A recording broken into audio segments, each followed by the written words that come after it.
Welcome to episode 277 of Control the Controllables. And today we've got a great story, a story that you need to listen to. You know, I talk all the time on the podcast. Of course, we all love Carlos Alcaraz, Aryna Sabalenka, but these aren't really the stories that we should be using as role models because it's the expectation, it's too high, it's too far away, it's kind of generational talents.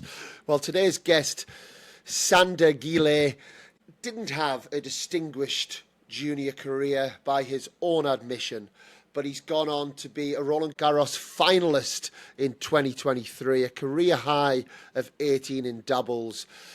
His story is humble.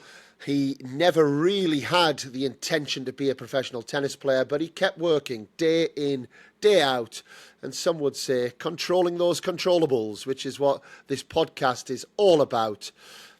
He's a great guy, he's a brilliant guest, and I'm going to pass you over to Sander.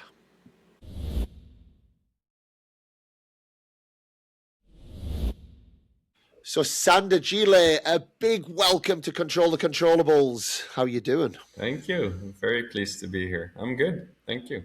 Yeah, it's a bit of a while since I've done an episode, so that's normally my introduction, and it felt a little bit like I'm getting back on the horse after a couple of months off the horse again. But we've been threatening to do this for a few months, and this is a story that I know it's your story. So for you, it's just what it is. But I think certainly for myself.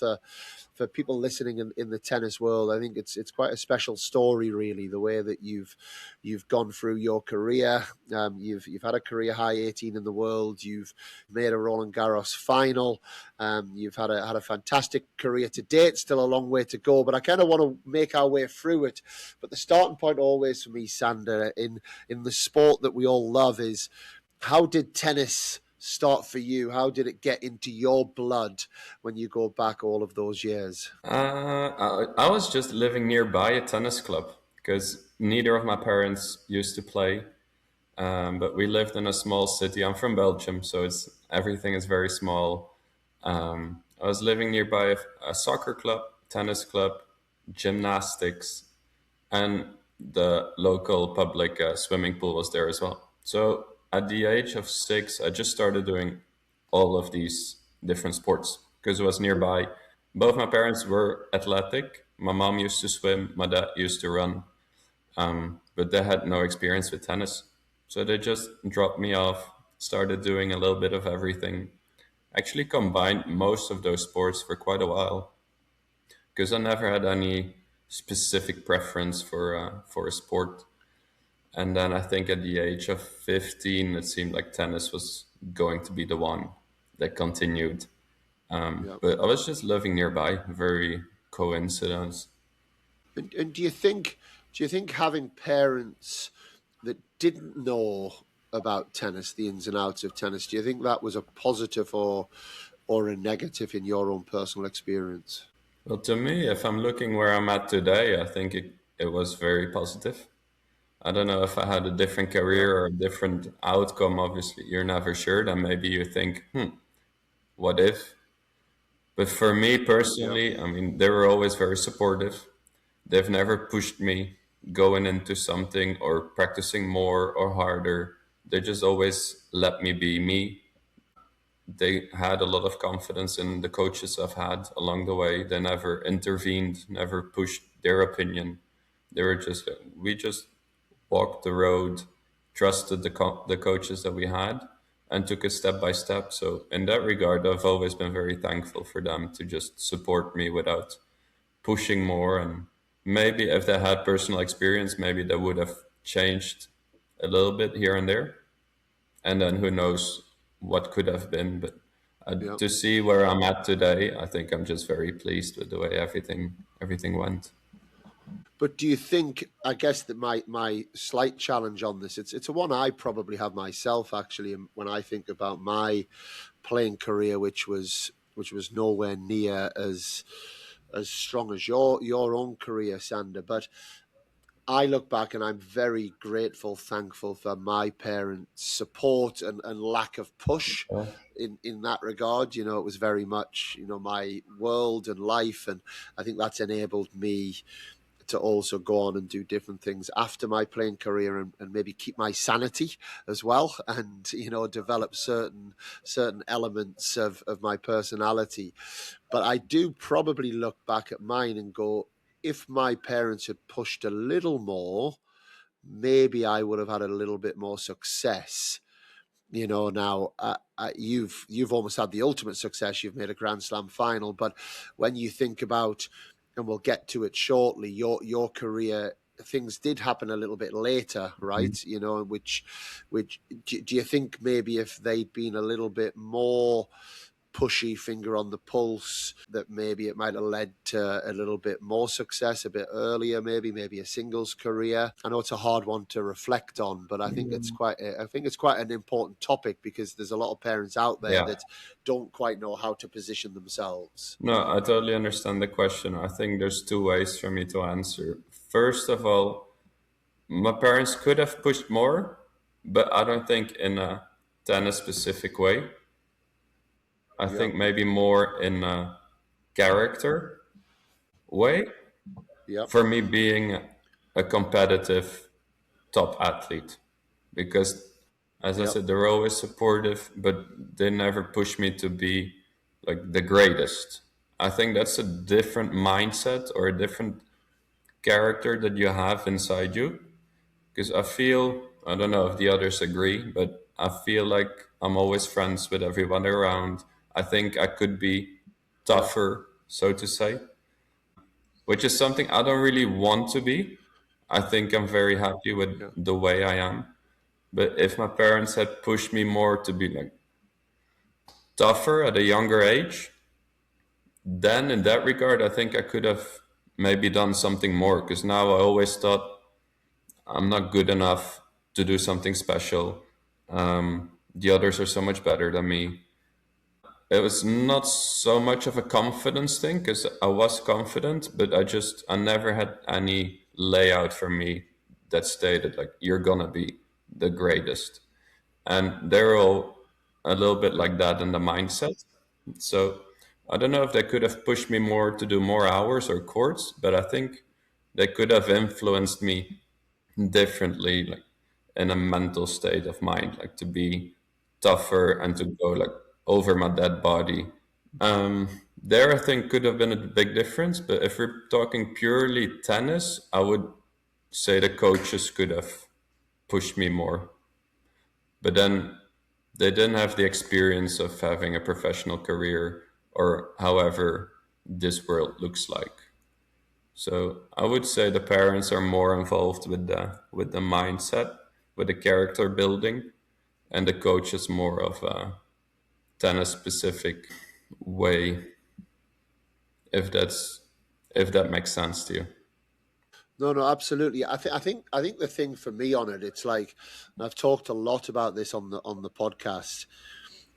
There's many different success measures, and what I take from what you've said is, we if we only focus on the success measure being winning and ranking and being the greatest and over my dead body and that's what Mhm. I'm going to do, we potentially sacrifice some of those other success Mhm. measures, right? Because you are a very humble guy, and but you are someone that absolutely, and not that I know what everyone on the tour thinks, but you are very well liked on the tour. That's very clear. You know, you come across.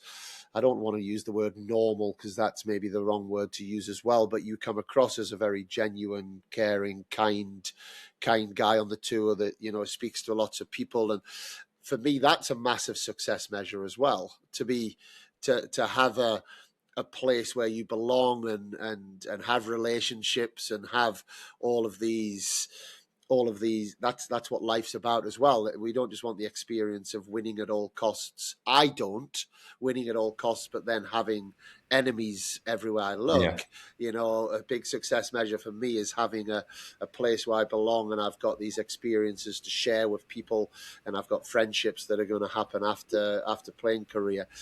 Now, do those two things always go hand in hand? Probably not, But I think that's where it's probably. I don't know what you think on that, but getting the balance of those two things, I think you've obviously done it very well because you're having a very Mhm. successful playing career, and you've got that going hand in hand, which a lot of people struggle to be able to get that balance. No, definitely. I've mentioned this before in my personal life. Like I wouldn't have it any other way though. I think I rather don't win a slam and be this type of person than having Yep. the Grand Slam success, but having to give up any of my norms. But I do think like it could make a difference when I look at other guys at the top of the game, and some of them clearly have this different attitude. They're not well liked, but they do have a bit more success.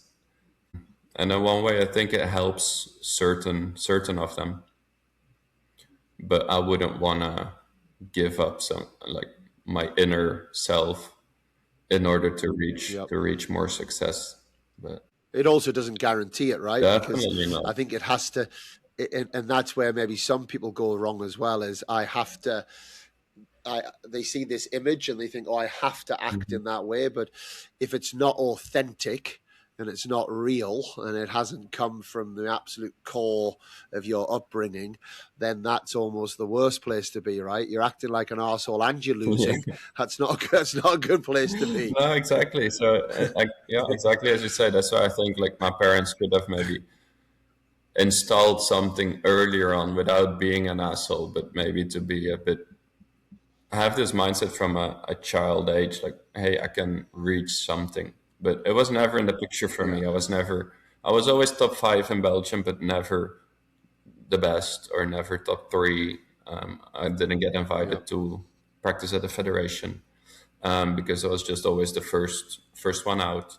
So I just never had any intention of playing professional. So obviously, I don't blame them at all. It's just there was no path for me when I was younger, and it just sort of happened, and I just had to learn a lot, step by step along the way, and that Yeah. took a lot of time. That's why I think I've grown so late. I've come into the picture so late because I've had to learn everything along the way, adjust, and yeah, it for me personally, how it feels like it took too many years, but in the end, like I got there, but it took a while. Yeah, but that leads to also longevity in the sport, which you're having right now, right? You strike me as someone who could be out on this tour for the next few years as well. So it's like if it all happens a bit too early, then it maybe sometimes ends a bit early as well because the pressures and how everything goes. Now, before I jump in, Sander, I want to hear the story. Selfishly, myself, I want to hear a bit more. I know we've touched on this at tournaments at times, but it's you in January of 2026 became a father yourself, Yeah. so now congratulations, which is amazing news.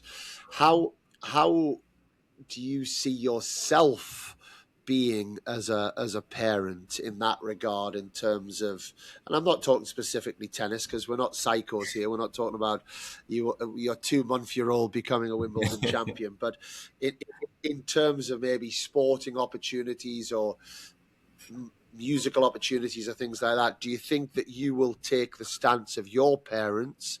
Do you think you'll take the stance of your parents and trying to add a little bit Mhm. of belief from an earlier age? What will your parenting style be, do you think? Very hard question, but I've actually thought about this a little bit already. Not specifically, but of course, these are things that go through your mind because everybody is just joking around, like, "Oh, she's gonna be the new tennis star." Of course. And Yeah. I know it's for jokes, but of course, it makes you think, like, do I want her to go into tennis? Like, do I want to be more in tennis, tennis, tennis? And I've initially I thought no, like I thought tennis has been my whole life, every single day. Like I would be happy if she doesn't go into tennis. And then I spoke to someone else who's actually saying like it was Wim Fissette, one of the WTA coaches. Yeah. And he's like, well, both of my kids are playing, both of my sons are playing. And tennis is such a great game in general to develop as a person, to learn the correct values. It's given me so much in my life. Like, I want my kids to have that too. And of course, that makes total sense. So I'm totally open for our baby girl is named Rosie. So whatever Rosie wants to do, I'm gonna fully support it. In that regard, I want to be like my parents. Just give her every possible opportunity to whatever she wants to do, whether that is in sports or music or something else. But I would like for her to have a passion or multiple hobbies just to be out in the world. But then with the experience I have as a professional tennis player, of course, I think I'm gonna try to do a little something here and there along the way of what feels right, how I see her develop. If she's having coaches in her particular sport, just try to discuss with them without interfering, because I think it's important to have the coaches do their job and me being more of a sideline person. But I think on the outside, I will try to kind of guide her through with anything I have from experience, and just hope that at the end of her path or road that she'll be satisfied and happy with what she's been able to do. I have no doubt, Sandy, you'll do an amazing job in as a parent. That's without a shadow of a doubt.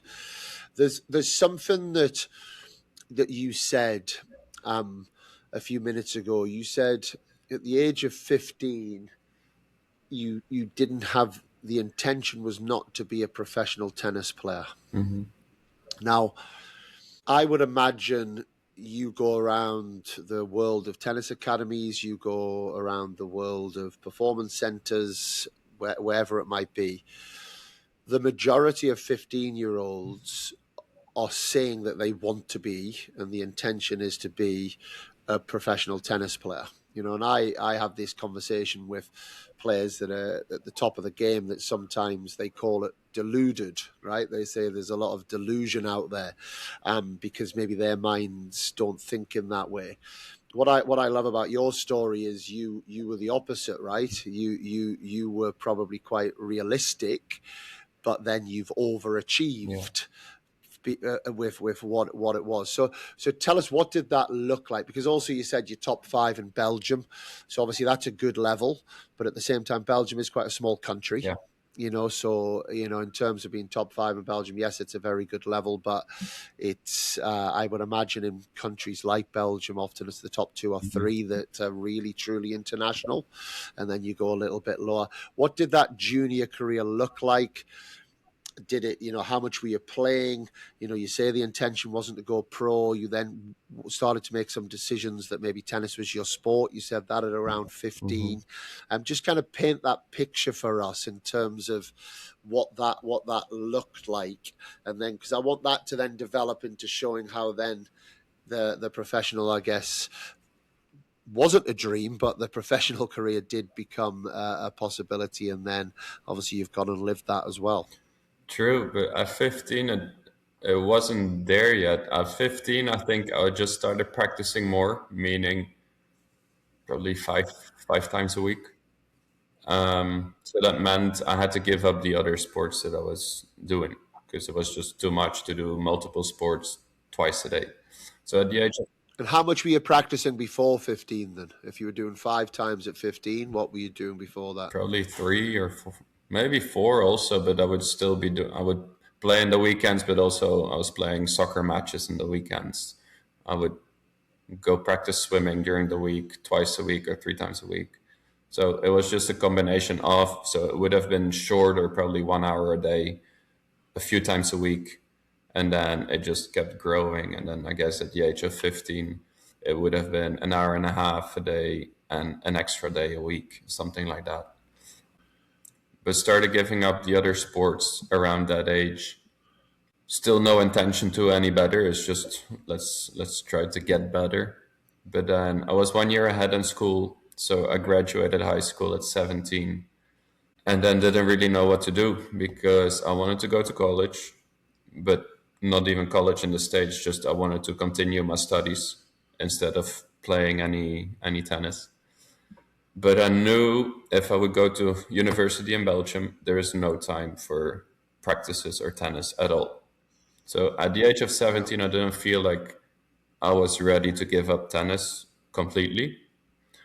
So then one of the other Belgian guys who had been to college a few years prior, he started a little business in Belgium helping students or athletes go to the States because they have such a better athlete program. So I heard about that, and I started communicating with him, and we decided for me it was the right thing to do because it gave me the opportunity to continue playing tennis, which I wanted, but also it gave me the chance to get a degree. And the idea was when I left to the States at 17 that I would just stop playing tennis once I graduated and started working or continued my studies or whatsoever. So I had never played any junior events. I didn't have a junior ranking. I had a good Belgium national ranking, but obviously that doesn't mean anything to the college coaches. So I had three good offers. I had a few more, but I visited three schools: Mississippi State, East Tennessee State, and New Mexico. And I doubted for a very long time, but eventually I decided on East Tennessee State, who were ranked about 33 in Division One at the time I went there. So it's a good school. It's not one of the top programs, by far not, but it's also not a shittier level school. Like, we had a decent team, we had a good structure, and it seemed like a nice place to go.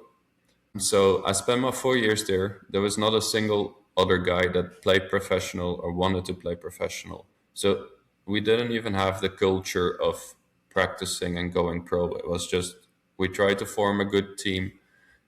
We won conference all 4 years, so we did have the feeling of success, which to me was very important actually. Like it was fun to just achieve something together and have some personal success as well.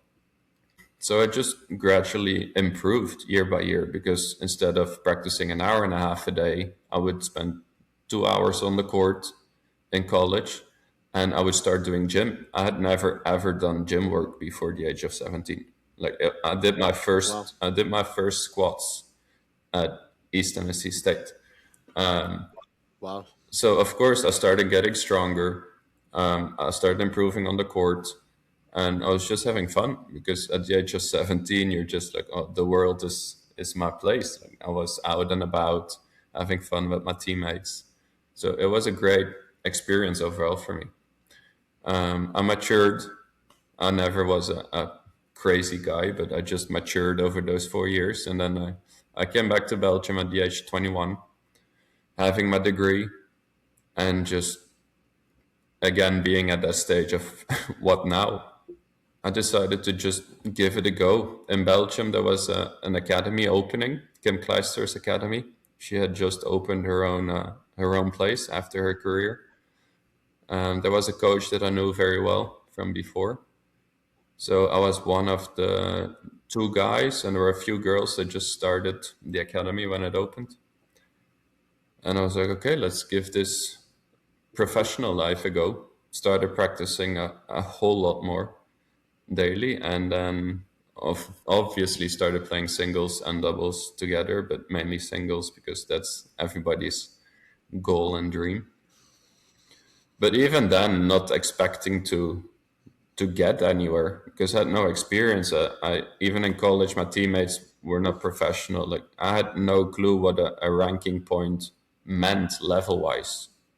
So I started playing and then was able to qualify most of the time, but then I would regularly lose in the first round. Like it took me a while to get my first point because that it also meant so much to me because I was like, fuck, I don't know what this is. Like, I'm gonna get a point.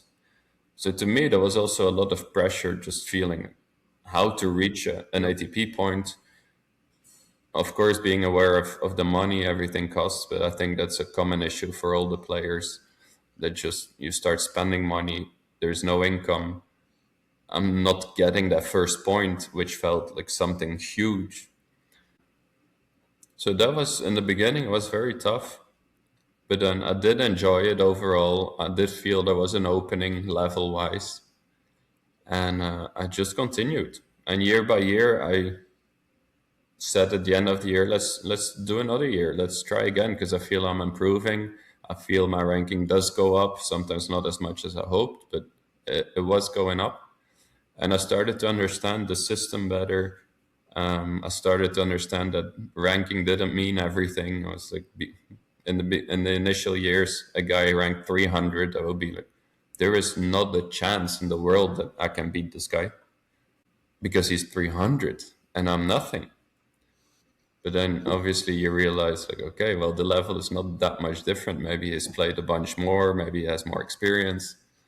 And like that, I just continued year by year. And now we're 2026, a whole lot of years after I graduated, and I've never stopped playing.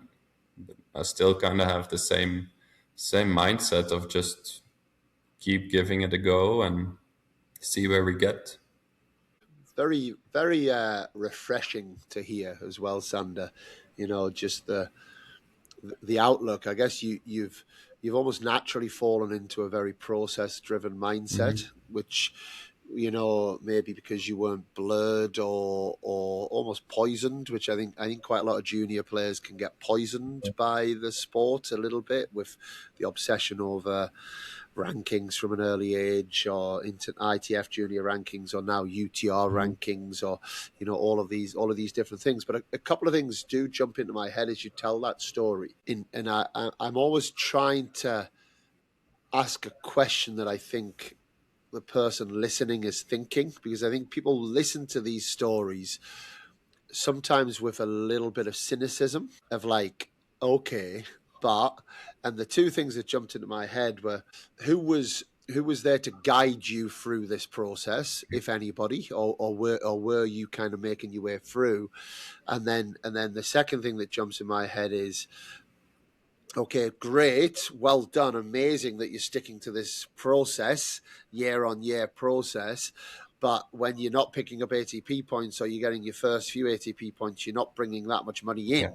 So how is this also being funded? Guidance wise, we had a head coach at East Tennessee State, Yasser Satini, who was Venezuelan, and he did play professionally before starting college coaching. I don't remember what his highest ranking was, but he was a good player. In that regard, I think he just coached us as a whole, but also he didn't share any of his professional experiences, which is something we talked about earlier, that I think would have been beneficial. I think it could have helped, but also I can't understand because there was no culture of going professional. So I don't think he expected Yeah, any of us to continue playing. We never had personal conversations about what it would be like on the tour, but also I've never asked him. So maybe if I had shown interest in becoming a professional player, like I could have maybe asked him, like, "Hey, what do you think about this? How was it like? What do you think I should be doing?" But also from my side, because it's always a two-way street, right? He never brought it up to any of us that I'm aware of, but also I never asked any questions because there was generally no interest from my side to even wonder what it's like or how it was. So in terms of guidance, I don't think there was enough for me to to really develop the way I could have, which is something I regret a little bit now, after all, because I think I could have done a much better job practicing, which doesn't mean I was tanking practice, so to say. I was practicing as hard as I could, but it's a different mindset, I think, if you're out there knowing what you're working towards, like a personal goal, like I want to go professional, I want to reach this and this. Now we're just more of a collective, which is nice in college because we were just trying to, our goal was win conference.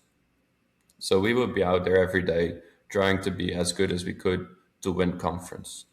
But I think it would have been a different mindset if I was like, I want to be out here and I want to practice harder than everybody else because I want to go professional.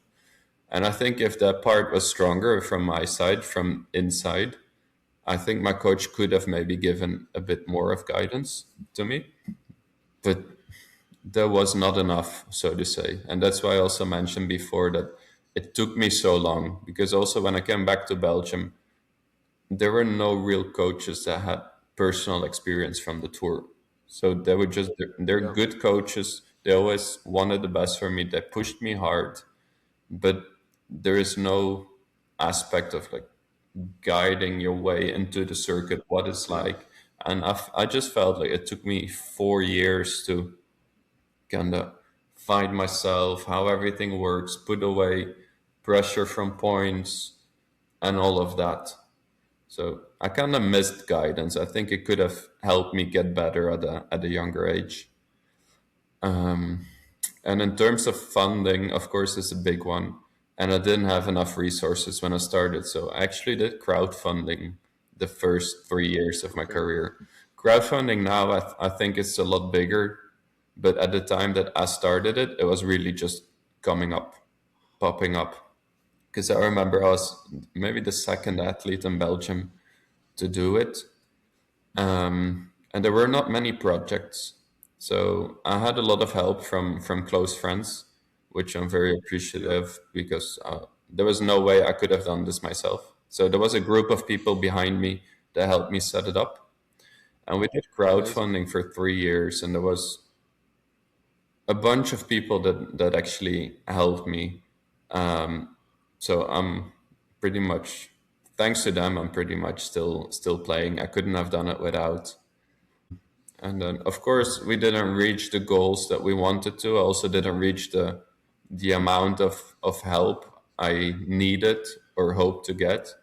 But I did get enough for me to continue playing. And then the rest was, of course, my parents who gave me as much as they could in order for me to continue trying. So that combination just got me through to the until the point that I was able to just break even myself. So they didn't have to Yeah. spend anything anymore. I didn't need a crowdfunding anymore. And then there was a few years that I was just breaking even. What is that ranking? What is in and around that ranking? Would you say break even, singles, It's doubles? such a tough question because it's been a few years and I don't really remember, but I got to the level of playing singles qualies and challengers and then winning challenger events and doubles. Um, so it was about that. 600 150, 600 singles, 150 doubles ish Yeah, I rankings. would say so, something like that. Yeah, because I cannot imagine being higher. Maybe it was like 150. For sure, singles. My highest was 580 or something. So I think that's pretty much the cutoff for singles where you're maybe breaking even. But And are you playing club I needed tennis? the Are you extra. playing club tennis and things I've like that? always played clubs in Germany, France, Netherlands. Yeah. Belgium doesn't really have a culture of paying competition. So I would play in Yeah. Belgium for fun. I would get a little bit of Netherlands, and I played a lot in Germany and France. Did all of that. Played national tournaments in the summer also in Belgium to get a little extra. I think for all of us from Europe, I don't know how the system works in different continents or parts of the world, but I think most of the Europeans are doing this, playing leagues everywhere. And they still do. The whole summer, they have opportunity to play leagues. I still do also, but it's usually only a handful of matches per year, maybe one or two in the summer, and then three or four at the end of the year. I love I love the journeys of players that do that because I think it's this ownership and this appreciation which I think is massive in our sport to give a stronger perspective. It's actually one of my big pet peeves about the UK system because I played club tennis, but I remember trying to get like certain players to play, and the LTA would always say, "No, no, no, they don't need to play that because they're funding the Yeah. players," and it's like it seems like a subtle thing, but it's what has grown over the years. Entitled tennis players that don't really understand what it is to be a true professional, right? And uh, I've shared this story before, but I don't know if you know a guy called Joseph Siriani. And Siriani was he'll be a little bit older than me, so a lot older than yourself, but he was about a 250, 300 guy, Okay. singles. Good player. And I came across him one summer in a money tournament. I played him in the final, and his ranking was maybe 1,000 at the time. And I had a conversation after the final and said, "Look, like, where have you been? You know, I've not seen you, and like your rankings dropped." He said, "Dude, I've made about 4 times the money this year than I was making at 300 in the Yeah. world." He said, "I've just gone on I've decided that." Again, it goes back to success measures. You know, I think we often, again, in our sport, we get caught up on the success measure being the ranking, and it's almost there's an ego attached to that, right?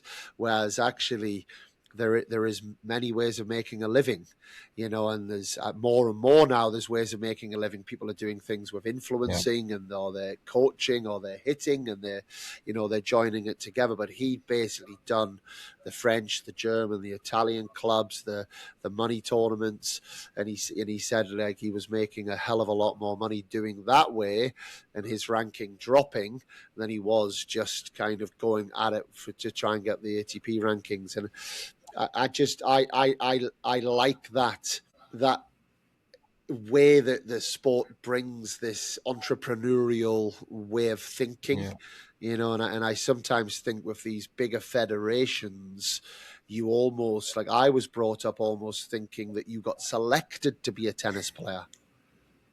Yeah. That was almost the mentality. You either get selected or you Yeah. don't. Whereas actually from a country like Belgium or from most of the countries around the world, it's very much go and make your own career, which you've absolutely done.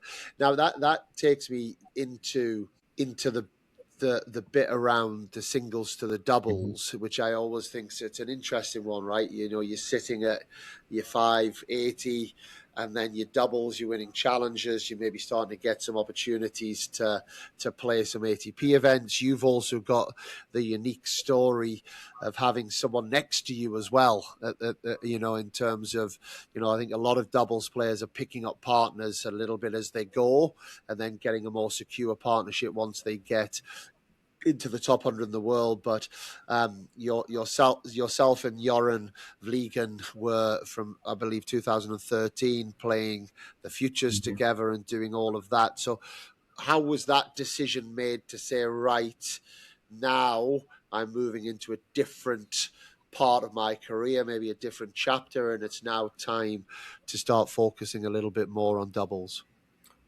Unfortunately, like the decision was kind of made for me because of an injury.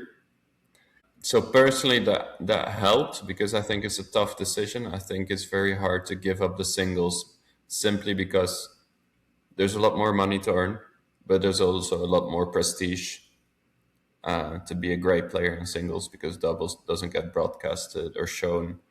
So I think for everybody, it's like the goal to be a great singles player.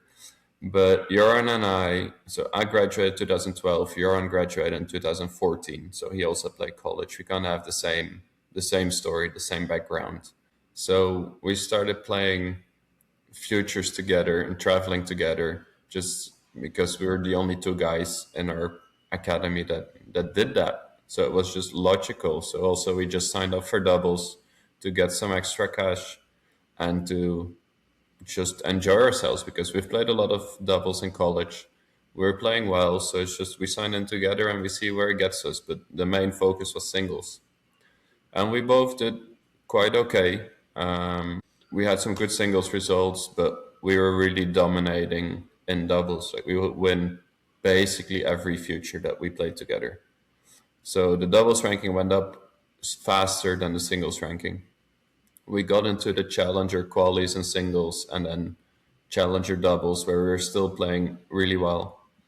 But then at the end of 2016, I had a bad injury in my elbow, which happened during a match. So I kind of semi tore my ligament here of the elbow. Okay. So that sidelined me for probably 4 months, maybe 5 months, if I remember correctly. But it was also like the off season. It was one of the last tournaments of the year that it happened, maybe October, early November. So I think I tried coming back in March, but then also by that time my singles ranking had dropped a little because I just had a few good results, while doubles had plenty of good results. So that ranking stayed more stable from being gone a few months. And I just had too much pain. Like we didn't do surgery because it was still good enough to do without, but it took me a while, and I was struggling physically to just play singles and doubles, serve that much with an unhealthy elbow. So there for me was the decision kind of like, okay, let's just go into doubles. It's gonna be better for my arm. My ranking is higher up, so I don't have to go back to futures now that we're in challengers and we're actually winning challengers, that we have a chance to maybe go higher. And then Iran made a big decision actually because he had injuries as well, not a major one like me, but he had pains here and there. It was just a lot on the body to play singles and doubles every single week. Play Yep. well at least 4 doubles a week plus 2 or 3 singles matches. So you're easily like 6, 7 matches every single week. So, but he didn't have the injury, so he just decided together like, let's go for the doubles, which I think is a much harder decision than I had to make based on the injury. Like I kind of had to, or I struggled, and then it's more logical to go for doubles, where we had possibly more success and more chances for success. But one special thing for us is also we also did everything by ourselves. Like we didn't have a coach. We had a coach, of course, at the academy, so but we wouldn't spend many weeks here because you're traveling a lot. And we would always travel by ourselves. And that's maybe also to go back to the previous question about the funding. I mentioned like probably be 600 in the world in singles to break even while winning doubles events, but that's purely like not having a travel coach, not having a physical coach, not having a physio. It's like the bare minimum. And we had never played a tournament outside of Europe until ATP events. So we would play everything within Europe, futures, challengers, like minimize the travel costs and not have anyone with us on the tour. And there we were able to break even. But these days, of course, I think it's only beneficial to have a team around you, but then the funding needs to be so much more. But that aside, that's kind of like end of 2016 is where we made the decision to go full doubles. Me basically because I was kind of forced to, and then Euron just tagged along, making a ballsy decision to try for doubles. And I think both of us were super happy that we did, because I think we both could have improved in doubles. We could have gone high, but I don't think we would have had the career that we now have. We've been part of the Davis Cup team since 2018. We've played 2 Olympics. We've had great success on the ATP circuit, like career high rankings 17, 18. So I think we both are very aware of what we've accomplished. And I think we're very happy with the decision that we made back in 2017 to focus on doubles, because it's giving us so much, so much. Yeah. So, Sander, as you're saying that, one of the self reflections I have on that decision, or when I think about tennis players, is this core belief that I think we often have in life, right? In various phases or different stages of life that we have. How much of that? Yes, it was an injury. Was it in your heart of hearts? Did you feel actually, I don't fully believe I'm going to be a singles player anyway, that maybe lightens that decision? Or was it quite a gut wrenching decision to make because you had the belief that you could be a top 100 singles player? At the time, more gut wrenching, but overall, I think with the background I have, like we discussed in the beginning, I think it would be more of a surprise than really a belief that I would make it. But to be honest, those years, especially, and actually when I started playing, like those few years that I was doing crowdfunding, and I was getting to a place where the belief was actually building. So I actually thought Yeah. that I had a chance, which was completely 180 degrees different than anything before that. And especially at the time that it happened, since we were in challengers, even though it might not mean so much from whoever is listening or people that are at the ATP level, they kind of look down at the challengers. But for me, from having spent a bit too long on the future circuit, to my feeling, to finally get to the stage of playing challengers. But also at that time, I really had a feeling that my game was finally coming together. Like I kind of finally figured out what I needed to do on the court to be successful. Because I had several options with my game style, the way of playing. I have a one-handed backhand, so I play with more variety than most of the guys. But it was always hard for me to kind of know like how am I gonna play specifically in big matches and stronger matches. And at this time when I was in the challengers coming up, I kind of had the strong belief that I finally found my game.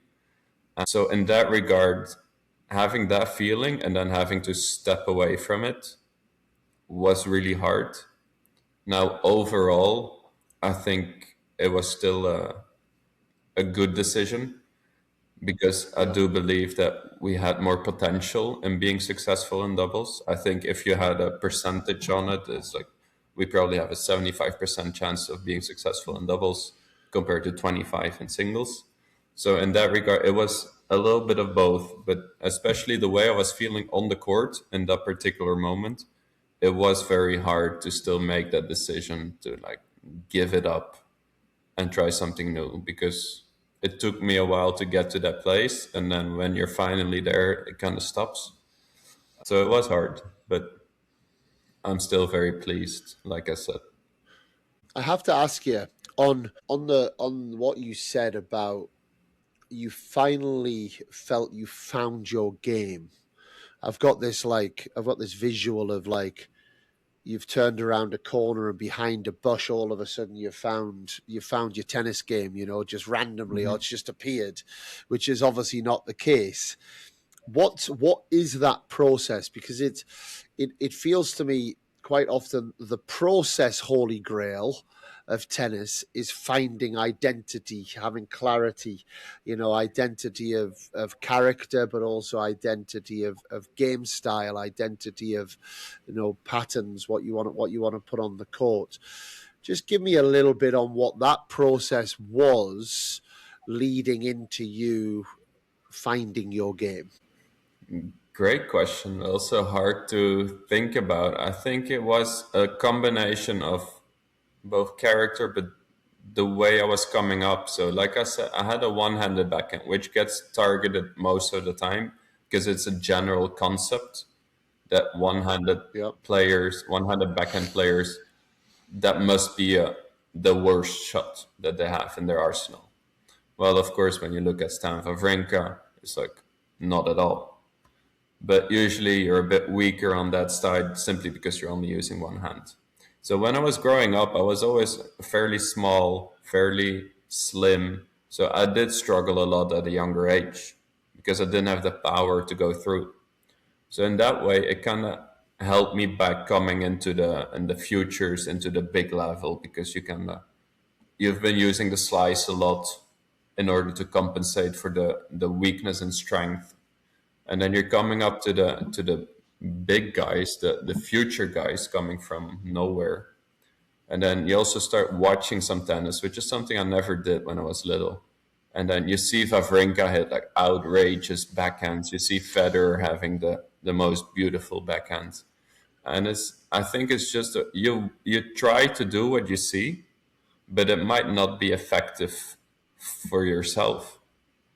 I think that was one of the parts that I struggled with in the beginning, to kind of Yeah. know there is no shame in using a slice in an effective way. you don't always have to hit beautiful backhands or have like the best winners from that side. At the same time, I was able to create a whole lot of power because I'm very loose everywhere. So I had a big serve, I had a big forehand, and then it's finding the balance to like how much am I gonna go for it compared to like how many errors am I making.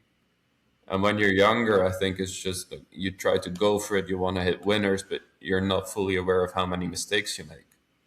And then at the same time, as a third aspect, I think it was a mental part that, as I mentioned, how hard I found it in the beginning to cope with the pressure of getting ATP points. So you start being more defensive because that's kind of what happens when you get nervous and when you're nearly there. It's like you start crawling back, being more defensive Yeah.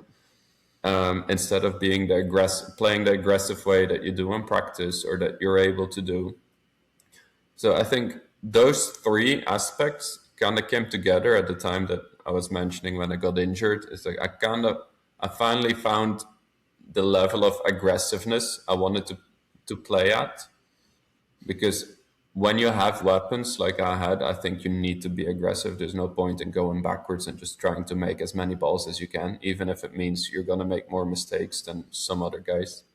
But also, I was using my backhand in a way that was smart with a slice and then going for it with a good backhand stroke.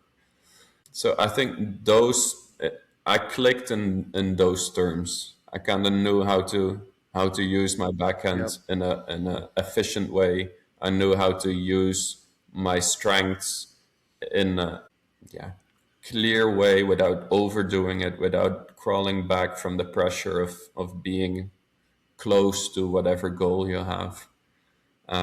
I think that's the mix that I finally started working out for myself, which is obviously different for each player. But for me, it was very important to find a balance between aggressiveness, slicing, running around, hitting backhands. It's like there was a bunch of things in my Yeah. game Very good. that kind of fell together at that time. And to take you to experiences, and with your experiences together, you won 8 ATP titles together, I believe.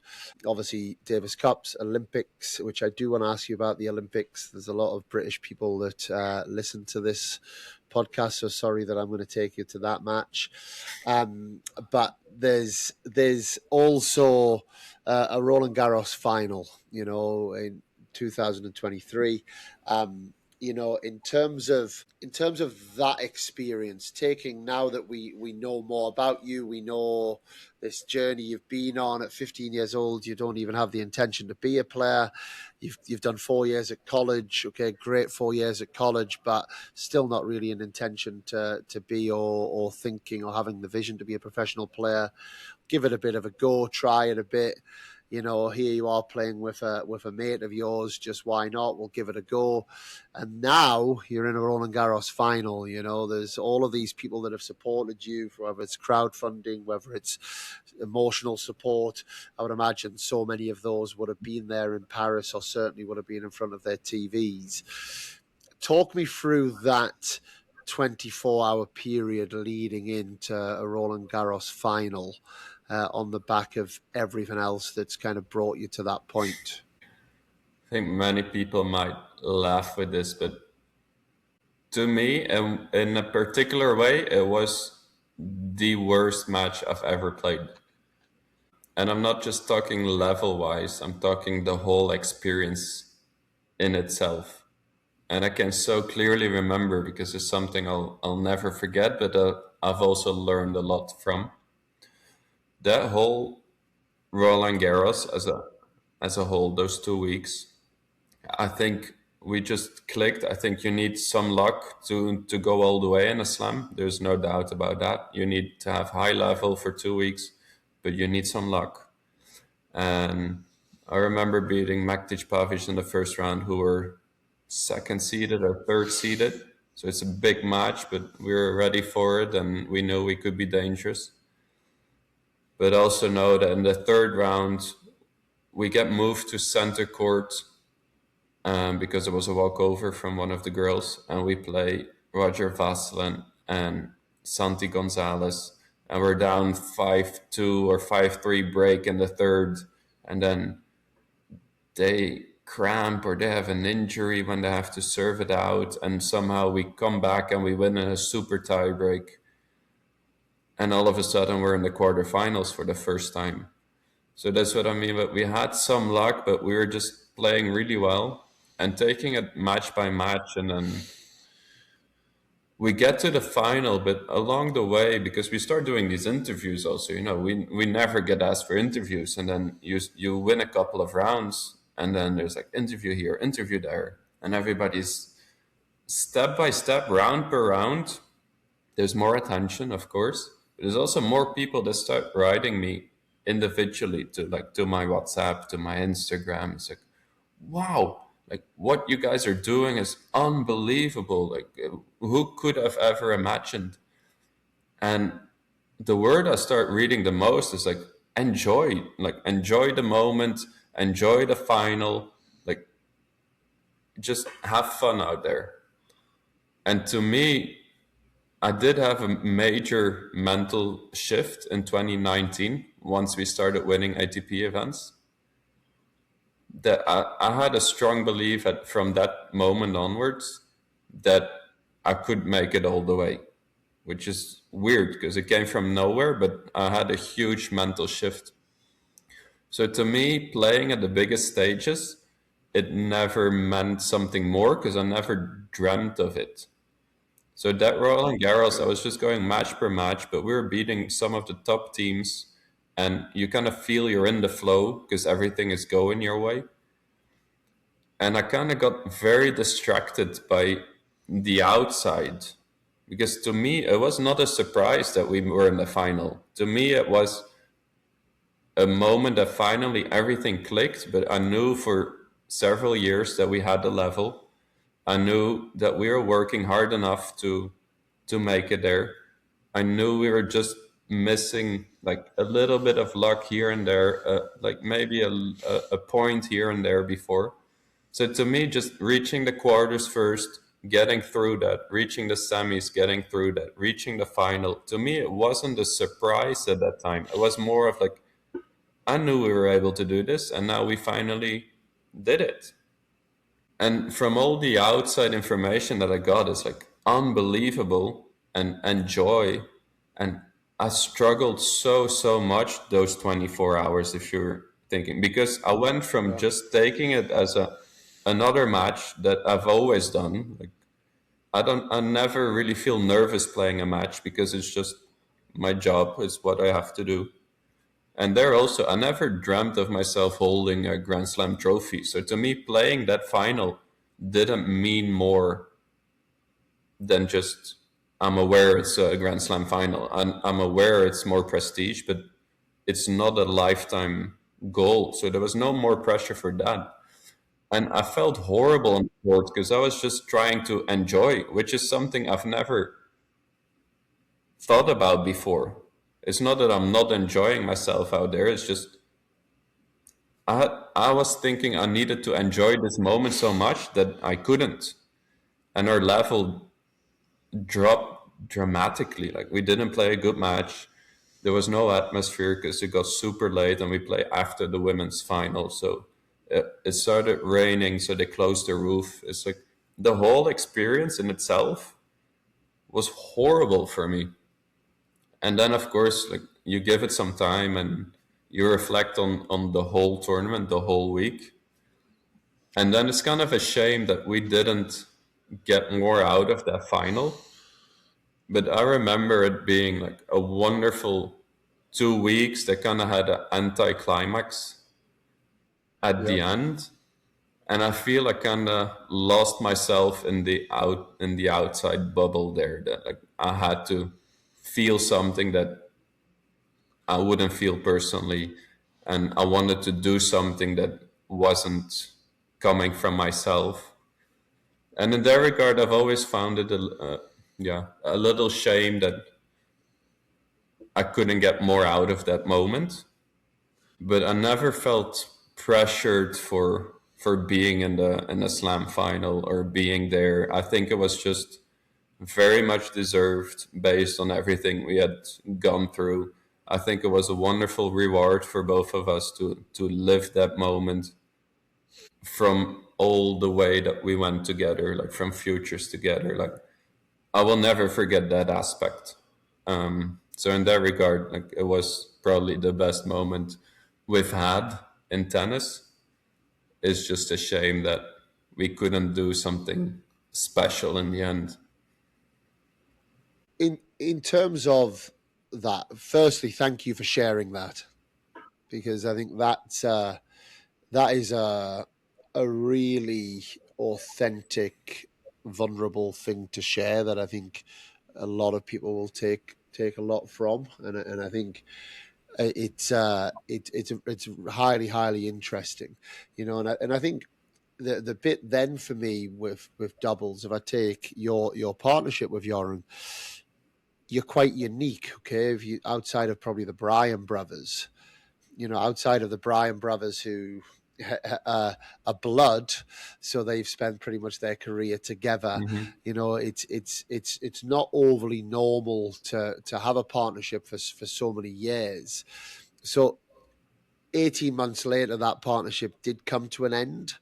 And I guess what would be great to understand would be what that process was like of how that partnership came to an end, but then all of a sudden what the process is like to find a new partner, you know, and how you now go about. You've just fallen into this almost brotherhood partnership for so many years. Now you're a professional, you're a legit top player in the world, and you've got to try and now connect with somebody else and find another partnership, you know, and the challenges around that. So it'd be good to understand that little part of your journey as well. Yeah, sure. It's by far the hardest decision we've come across.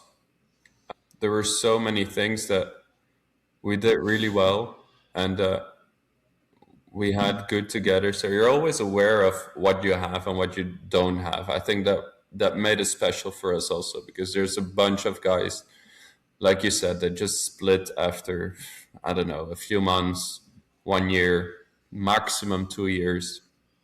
Always looking at results, always looking at, can I find someone better, without even knowing what is better, because what are you looking for? So Joran and I, we did have ups and downs like everybody, but we always stuck together. We had one really rough year that our ranking dropped dramatically from being a good team to like one of the worst. We stuck together and we climbed back up. So that's something that already made us special, to just stick together even in the hard times and then go back up. Now we did feel like we were hitting the same stop or spots. I think out of 5 years, we finished 4 out of 5 in the top 13, but never in the top 10. So we never made it to the Masters, the year-end finals, or not even as an alternate, because you have to be top 10. So we're at number 11, number 12, number 13 for almost 5 years straight. So at one point, you're also thinking like, are we able to switch something? Because being together for 10 years, you kind of get stuck in the same patterns. The practices kind of look the same. You know each other in and out. You're stuck in something similar. And then it's nice to get new input, either from a coach, because we've started working with some coaches along the way to get new input to make the next step to reach a further goal. But in one way, it's also nice to have input from a different player, because now we would only play with someone else when one of us was injured, which didn't happen very often, but a week here and a week there, and you pick up new stuff. So it felt weird not having taken the chance to see what that's like. Having to end the career with, what if there was something else? What if we've never given it a try?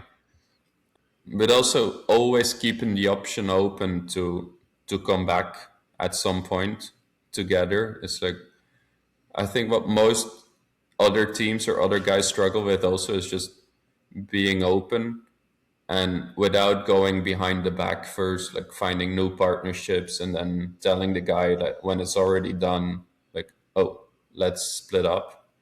It's like here we split and then started looking for new guys.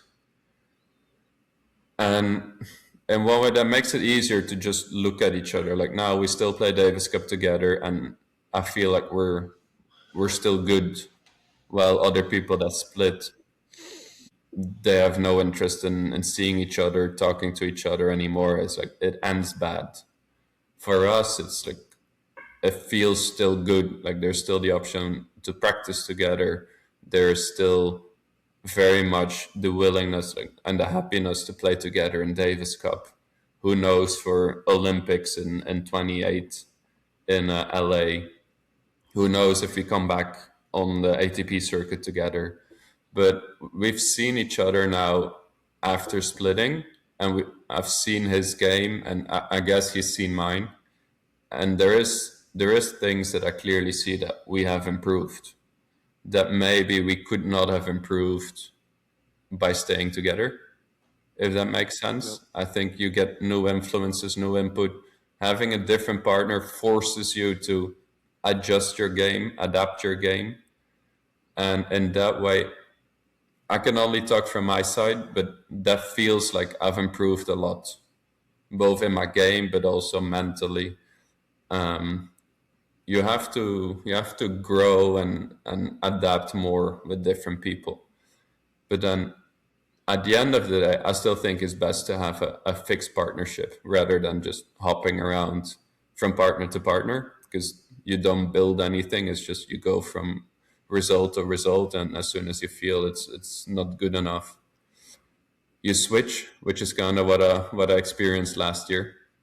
And I think Joran had bad luck with his partners as well. That in the beginning of 2025, that his partnerships didn't last long because he got put aside. I got put aside after half a year, and it's something really bizarre for us because we've always had the mindset of doing something long term. Like we've done it for 10 years, Yeah. and I don't think either of us was expecting to have another partnership of 10 years, but at least to build something constructive. And that is just the biggest flaw that we always knew. If we would split, that you end up being in this pool of other guys not having that mindset, not knowing that mindset, not caring enough about the other person or this person's feelings. So in that regard, that's something that we've always valued playing together, that we still value at this moment. But it has a lot of good things, I think, for development to play with different partners, and definitely it has some awful flaws because you're with guys that, yeah, that have a different vision or a different mindset. And I think at this point though, we've found two partners that we feel comfortable with, because he's been playing with Behar for a long time, since April last year, and I'm with Sam Verbeek since the end of last year. It's just, I think Yep. we feel comfortable with them in a way that we want to work together. And the results clearly don't show yet for both of us, because I think our rankings are way worse than they should be. But I also believe that we will climb up again, because I know what I'm doing every single day, and I know that what Sam and I are discussing and working towards, and from being there myself before, I'm very confident that we will succeed in climbing up again. And I know what Joran's level is, and I know what he's doing. So I'm sure that he will climb up again as well. And in that regard, I think we should just be happy with what we've accomplished together, and let's see what the future holds. There's so many more things I'd love to jump into, but it feels like that's a nice time to end this conversation. I would love to chat again because I think your perspective and your outlook, I think needs to be heard by more people, Sander. It's clear to see why you've had the career that you've had to date. It's also clear to see that there's a lot more to go on that. I thank you for how openly you have shared on everything.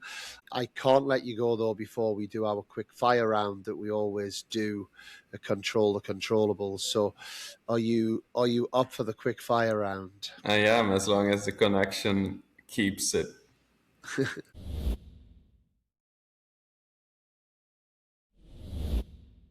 So, Sander, welcome back. Anyone that's watching this on YouTube will notice different locations, different T-shirts, maybe more tired eyes. Certainly on my side. This is a day later. This is one of the challenges of the ATP and WTA Tour, finding good Wi-Fi. And we had a great conversation yesterday about Wi-Fi was in and out. We got to the quick fire round and kaput, it was out. So are you now ready for the quick fire round, Sander? I guess so. It was a challenging start. Let's see what I can do. So what does control the controllables mean to you? For me, I would like to just stick to my game plan, so I don't get distracted from any conditions or opponents' behavior. Just stick to my plan, so I can control what I have inside me and what we discussed before. And certainly just on that, I know this is quick fire, but there is lots of things that can take you out of that. I mean, as tennis players, especially the scoring system for doubles, it feels like all of a sudden a shank lob, a bad call, a wrong net cord call, a broken string. There's so many things that can kind of pull you out of that moment. How are you able to stay in that moment and stay sticking to your game? It was very challenging though, but I've had bad experiences before where I do notice that I'm going out of the match. So I've been working on it hardly with a mental coach as well, which is a big part of today's game, in my opinion. On the tour, I think if you want to reach the top level, a mental aspect is super important. So for myself, I've been working on it a lot lately, and just trying to do my best mental wise also and stay in, because I know as soon as you drift off, your chances of winning go down very much. Roger or Rafa? Roger. Carlos or Yannick? Yannick. Oh, not many people say that. Let's go. Serena or Venus? Serena. And give me your craziest tournament story. It's not rapid, but it's a story from Uzbekistan futures. It's a long time ago. Joran and I would go to Uzbekistan, which was the first time for us. It's kind of a weirder country because they don't have that many rules. So we got in, we get this little paper, which they don't really give out anymore in other airports, asking how much money we're bringing in. Of course, we say zero because we're not bringing in anything. But without realizing that most of the payments over there are done in cash. And we're used to just paying by credit card and everything. So we had a decent 2 weeks of tournament, so we get the prize money in cash. So the tournament director asked us, like, hey, you still have that paper, right? Because you need it, and in the past there have been some problems with players going back that they just take the prize money away. So we start stressing, and one of the tournament drivers who's taking us to the airport, he says, like, look, guys, I think you need to hide this money. Like, if they find it, they're gonna take it from you. And we're thinking, geez, this is some of the most money we've made the last few weeks. We're getting it in cash. We don't know what to do. And we decide to, before entering the airport, we go to this bar and we start hiding the money under our socks because that's what he recommended. So we walk in, we get through the gate. Of course, the guy is like, where's your paper? He said, well, we don't have any. He's like, okay, go fill out another one. So, of course, we have to fill out that we don't take any money out. So that's fine. We give him the paper. We walk to the screening, the customs, the monitor. First sign we see is like, take off your shoes. Oh my God, not the shoes. So we put the shoes in the basket. We walk through. Joran goes first. He passes, all fine. I go second. As soon as I step through the monitor, it beeps. I'm like, oh my God, my heart's pounding more than any match ever has. And the guy starts touching, like feeling what I have everywhere. So he starts on top, he goes all the way down, reaches my ankles. So he's like this much off from the money below my socks. And I'm looking, Oh, no. I'm looking at Joran. I'm like, we're so screwed.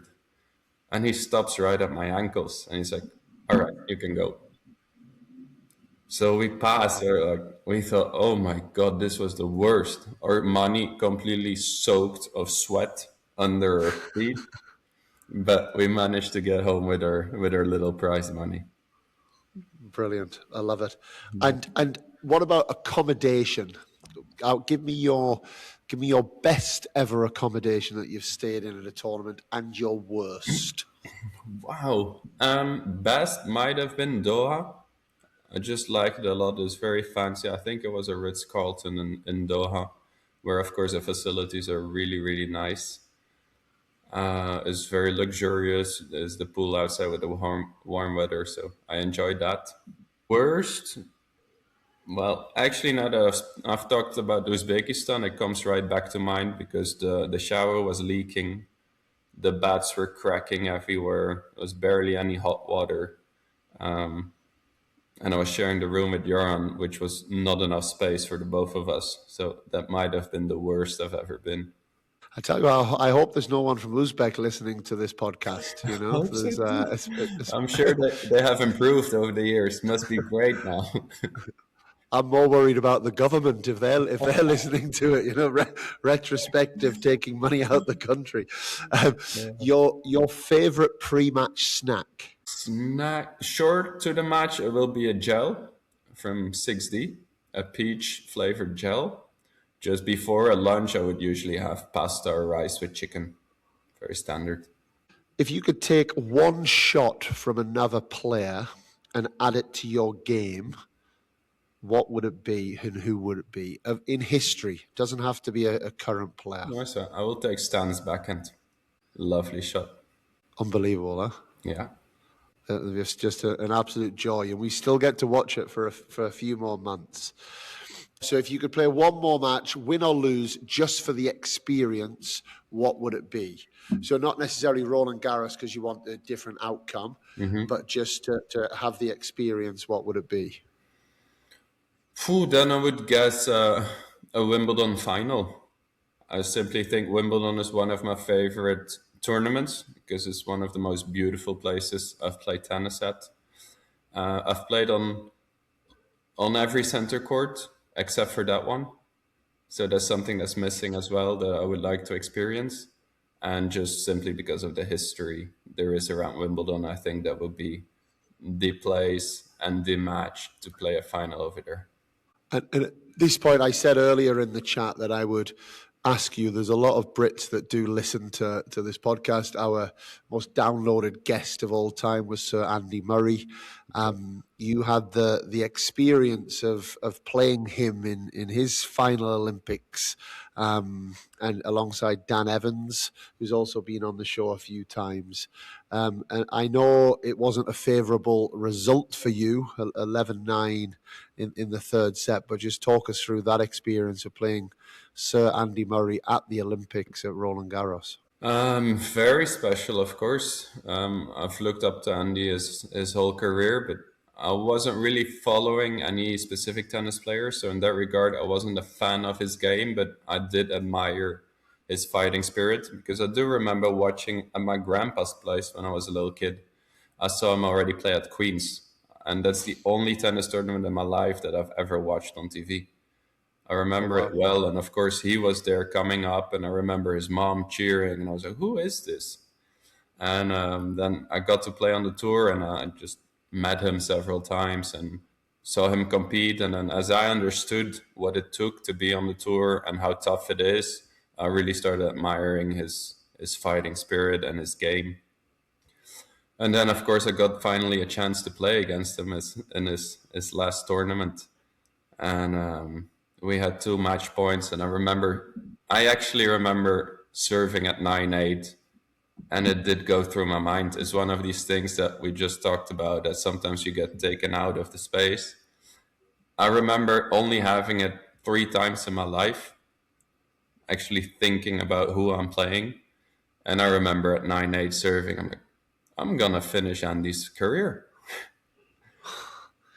Because that's something that the media was talking about before. It's like, oh, you have a chance. I was like, yeah, we're going to do it. We're gonna end him. And yeah, we ended up losing 11-9. It hurt like crazy. Also, the next day, I think they lost the following match, and we saw on Instagram and social media the emotions that he had after the match. But Dan also shared with him the crowd going crazy, and at that time, it would have been something truly amazing to experience.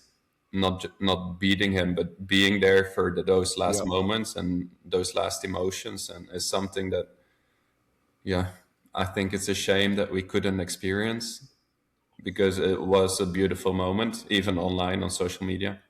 But yeah, it's one of my most heartbreaking losses in my career to not get over that line.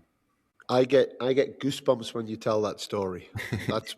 That's what Andy Murray means to me, and I think like all British people, it just in terms of how he changed, it just changed the opinion in the whole country, really. And I mean, I for one have him down as our greatest ever sportsman. Not just tennis player, for what he did, and yeah, for you, he didn't have that moment, but to still have that moment of playing on the largest scale. And where does the Olympics sit for you? Because I know, as an example, Gabby Dabrowski, who I, as you know, work with, I know that Gabby has the Olympics right at the very top for her of experiences and things that she wants to do. Where do you hold the Olympics alongside all the other events or the more specific tennis events? I'm totally like Gabby. Olympics is by far the most important event for me, simply because of that's the thing I used to watch when I was little. Even though it's only 4 years, I wasn't following tennis in particular. I didn't have any favorite players, like I said. So the Olympics was something I would watch just 2 weeks straight. I loved all the different sports, the disciplines. It's in sports, when we're talking sports, it's by far the highest thing you can reach. Like a medal is just the biggest thing there is. Grand Slams, we have 4 every single year, so of course it would be special. But it's the Olympics is like you get 1 shot, maybe 2 shots. For me, it's like the pinnacle of sport in its whole. So by far, the Olympics I put on top. Very good. Who's the funniest player on the tour? It's such a tough question. Mofis. I go for Mofis. I like him a lot, but he's also a nice guy, because there are some other funny guys that I'm not the biggest fan of. But Gael is funny, and he's a great guy. We'll do a podcast in 10 years and you can tell me who they are. I'm not going to put you in that position whilst you're still alive on tour, sure. Walking to pick up your sushi, and all of a sudden someone turns to you and says, "Oi, I heard what you said," so I'm not putting you in that position. Should there be a medical timeout or not for tennis players? Yeah, I think there should. Of course, it will be abused, but I do think it's important that if something happens during a match, you're able to get treatment. So even if it gets abused, I think it's still important for the players who actually have a bad injury throughout, that they can have some treatment. Okay. And what's one rule change you would have in tennis if you could make one rule change? Well, if I can speak for the doubles, I would definitely get rid of the no-ad. Without a doubt, I think it's too many cases. It's a little bit of luck. I don't mind the 10-pointer because I think it's long enough to make a difference. But the no-ad in doubles, I think it should get rid of. Yeah, for the observer, it's kind of fun, but you can. it's unbelievable how you can dominate a match for 1 hour, Yeah. dominate a match for 1 hour, and you can just lose the wrong no-ad point, and all of a sudden Yeah. you're set on. I think that brings excitement, right, for the viewer, for players and coaches. You've got to be on the edge the whole time. And last question, and I always ask this question, Sander. It's my last question of every episode that we do. But think carefully, because you then have the baton, to use an Olympic term. You are passing the baton on to somebody else, and you are also going to help us. That's part of the responsibility. It's in the small print of our WhatsApp messages. Who should our next guest be on Control the Controllables? Sam Verbeek, my new partner. He has some great insights. He's a good guy and some great stories. I look forward to the Wimbledon 2025 mixed doubles championship stories as well. And you've got his number. You've got the hookup. I've got you covered. Sander, you've been a star. Sorry that it took a few attempts, a few Wi-Fi attempts. Just for anybody that is listening to this, Sander was an absolute star in how he's given his time for this episode, and dealt with lots of patience, and showed his true colours. All the very best for 2026. As we talked about earlier, one of the good guys on the tour. Wishing you all the very best. Thank you. Thanks a lot, Dan. Pleasure to be here, and best of luck to you too.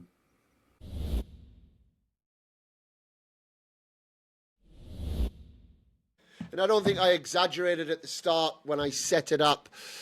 Sander is really one of the good guys on the tour. And, you can just see the humility that he has. 35 years old, been through so much, and I love these stories, because I think one of the things I love so much about tennis is the hope, the entrepreneurial ways of the sport. And I think we all get a little bit locked into, well, I'm not going to be a professional tennis player. I'm not going to do that. But it's having the real purpose of why you play the sport. Play for the joy, play for the love, play for the purpose, play for the want to get better every single day, and spend time with your friends and have experiences. And who knows how your journey then opens from there. And I think in 2026 we're full, and I have my own tennis academy, but we're full of tennis academies, we're full of agents, we're full of people that are maybe blinding parents and players with this professional dream. And it is a possibility, and I will never write anybody off. I'm sure lots of people would have written Sander off. It can't be the main reason why you are playing the sport. And I hear all the time parents say to me, we are in this not just to go to US college. We're in this to be professionals. It doesn't work like that. It doesn't work like that. This is not your journey. Parents listening, this is not your journey. Keep providing the opportunities. People like myself keep providing the right environments, but it's then for the person to find their own way, with the right people obviously guiding. But even we talk there, Sander didn't receive the best guidance at times, and it wasn't even an option on the table, but he found his way, and then he found his way to the right people. And it really does get on my nerves, the amount of conversations I have where people are just saying, with kids aged 10, 11, 12, 13, 14, we're just here because we're going to be a professional tennis player. We're not interested in them just going to US college. No. And I'm sorry about the rant. If you listen to this podcast all the time and you've made your way to this, then I apologize that this rant has come out. However, I stand by that message, and this is why I love a story like Sander. Send it on, get it out there far and wide. People need to hear this. This is the realities of our sport. It's amazing sport. So many opportunities open, but you can't control them. We can't start to try in age 12, put people into these boxes. We don't know the way it's going to go. All we can do is provide the right opportunities, the right environment, and the right levels of support for them to go and fly in whatever direction that they do. Guys, it's great to be back. We do have more coming your way. The Wi-Fi is completely and utterly terrible here in Indian Wells. The tournament isn't. It's incredible. If you've not been here in Palm Springs, I promise you should make your way to Tennis Paradise at some point. It is amazing, but the Wi-Fi has made it more difficult. But we do have a couple of guests that I'm going to let you know about that I'm going to try. We've been trying for a couple of weeks to talk. One is Adam Jones. Anyone that follows Adam Jones on Instagram, forehands and flat whites. He is a great guy, an amazing hitting partner. You know, been hitting with Carlos Alcaraz, Elena Rybakina at the start of the year in Melbourne, but also here in Indian Wells, and has also won a pro tournament last week. And then we have Maxime, and I'm not even going to pronounce his second name until he lets me know exactly how to pronounce it, but he is the coach of the sensational Vicky Mboko, who has taken the tennis world by storm. So a couple of great guests coming your way over the next couple of weeks. Anyone else you want to hear from, please do get in touch. But until next time, I'm Dan Kiernan, and we are Control the Controllables.